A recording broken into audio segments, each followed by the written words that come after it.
Hello everyone. कल हमने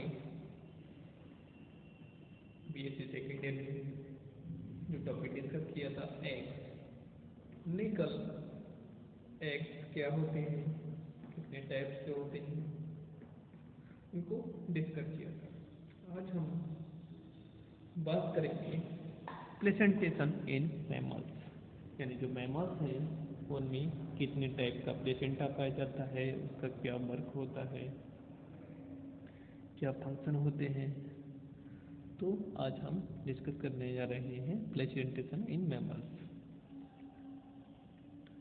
जिन vertebrates में अंडे पॉलीलेसाइथल या मेगालासाइथल प्रकार के होते हैं, उनमें योग की मात्रा इतनी अधिक होती है कि डेवलपिंग एम्ब्रियो की पर्याप्त न्यूट्रिशन मिलता है। मतलब जिन एनिमल्स के एग में योग की मात्रा अधिक होगी तो उनको डेवलपिंग के लिए एक्स्ट्रा न्यूट्रिशन के लिए अन्य ऑर्गन की आवश्यकता नहीं होगी।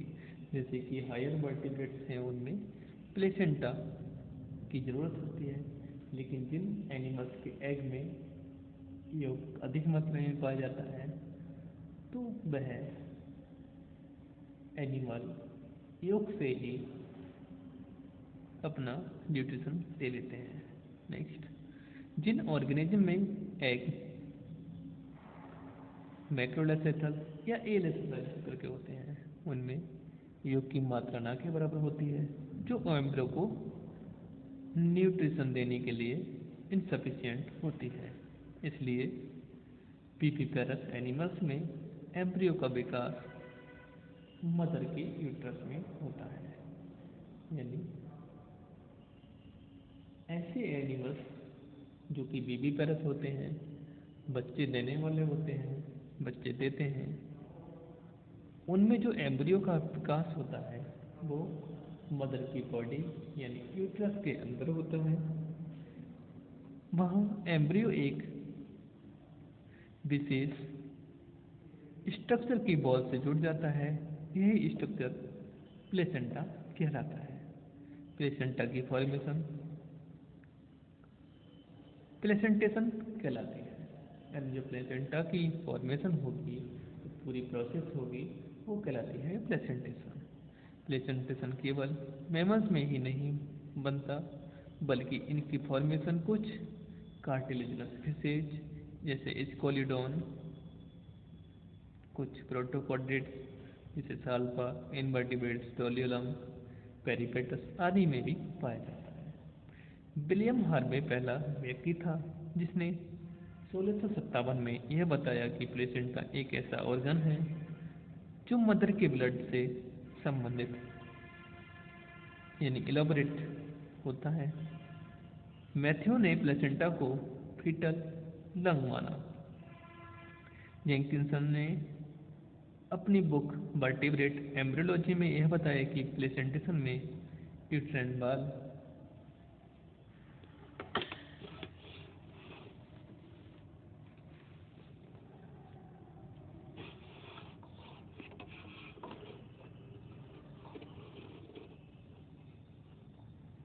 कोरियन से कनेक्टेड हो जाती है। और ग्रॉसन ने यह कहा कि प्लेसेंटेशन में मैटरनल एवं फीटल टिश्यू का अपोजिशन या फ्यूजन तो हो जाता है, लेकिन किसी भी सूरत में दोनों की ब्लड की मिक्सिंग नहीं होती है। मॉसमैन ने 1937 में यह कहा कि प्लेसेंटेशन के दौरान मैटरनल व फीटल टिश्यू का अपोजिशन या फ्यूजन सिर्फ वैस्कुलर इंटरचेंज के लिए होता है। अब बात करते हैं डेफिनेशन की। तो प्लेसेंटा एक टेम्पररी स्ट्रक्चर होता है जिसकी फॉर्मेशन 3-4 मंथ के एम्ब्रियो में होती है और डिलीवरी के टाइम पर यह गिर जाता है।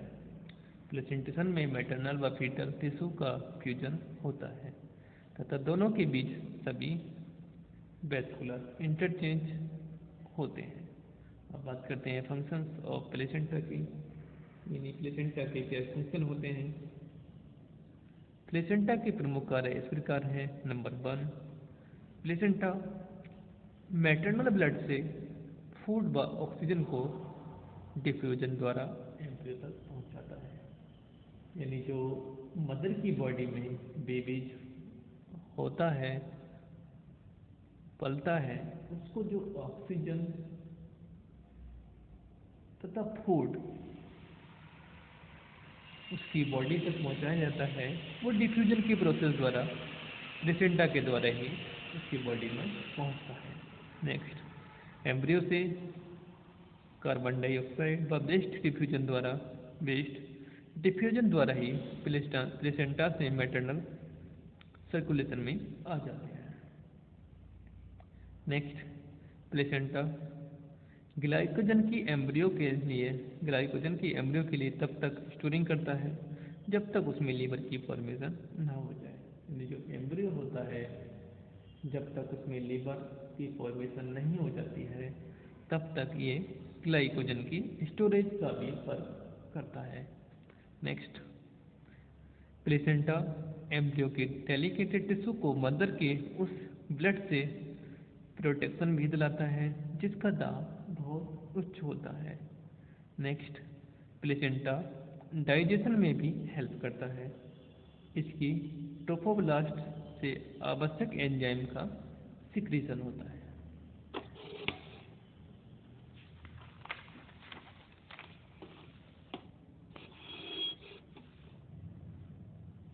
नेक्स्ट, प्लेसेंटा एक एंडोक्राइन ग्लैंड की तरह भी वर्क करता है और हार्मोन्स का सिक्रीशन करता है। प्लेसेंटा से CGS यानी कोरियोनल, गोनोडोट्रोपिन तथा रिलैक्सेस हार्मोन्स का सिक्रीशन होता है। ये ऐसे हार्मोन होते हैं जिनकी आवश्यकता प्रेगनेंसी के दौरान होती है और यही प्रेगनेंसी को मेंटेन रखते हैं। नेक्स्ट, प्लेसेंटा ओवरी को स्टिमुलेट कराकर हार्मोन्स के सिक्रीशन के लिए प्रेरित करता है, जिसमें प्रोजेस्टेरोन हार्मोन प्रमुख है। Next, position of placenta in mammals, यानी जो मैमल्स हैं उनमें प्लेसेंटा की क्या पोजीशन होती है। तो क्लास मैमेलिया की डिफरेंट सब क्लासेज में प्लेसेंटा की जो पोजीशन है वो भी डिफरेंट है। मतलब जो मैमेलिया क्लास है उसकी जितनी भी सब क्लासेज हैं उनमें प्लेसेंटा की पोजीशन एक समान नहीं है, वो डिफर करती है। तो सबसे पहले बात करते हैं इन प्रोटोथीरिया, यानी जो सब क्लास प्रोटोथीरिया है उसमें जो प्लेसेंटा होता है वो किस टाइप का होता है। तो बात करते हैं प्रोटोथीरिया की। प्रोटोथेरियंस में एग लेइंग मैमल्स को रखा जाता है। इनमें अंडे बड़े तथा पॉलीलेसेटर टाइप के होते हैं, अर्थात इनमें योग की मात्रा भरपूर होती है जो एम्ब्रियो डेवलपमेंट हेतु सफिशिएंट होती है। इसलिए इनमें प्लेसेंटा की फॉर्मेशन नहीं होती है। नेक्स्ट, इन मेटाथेरियंस, अब इसकी बात करते हैं मार्सुपियस। इनको पाउच्ड मैमल्स कहा जाता है जिनमें एम्ब्रियो डेवलपमेंट मार्सुपियम नामक एब्डोमिनल पाउच में होता है। मार्सुपियल्स में सिंपल प्लेसेंटा पाया जाता है जिसे योग सैक प्लेसेंटा या ओम्फल प्लेसेंटा कहा जाता है। एक मार्सुपियल परमेनेस है जिसमें योग सैक प्लेसेंटा के अलावा एलेंटोइस प्लेसेंटा भी पाया जाता है। लास्ट में है आपका इन यूथेरियंस।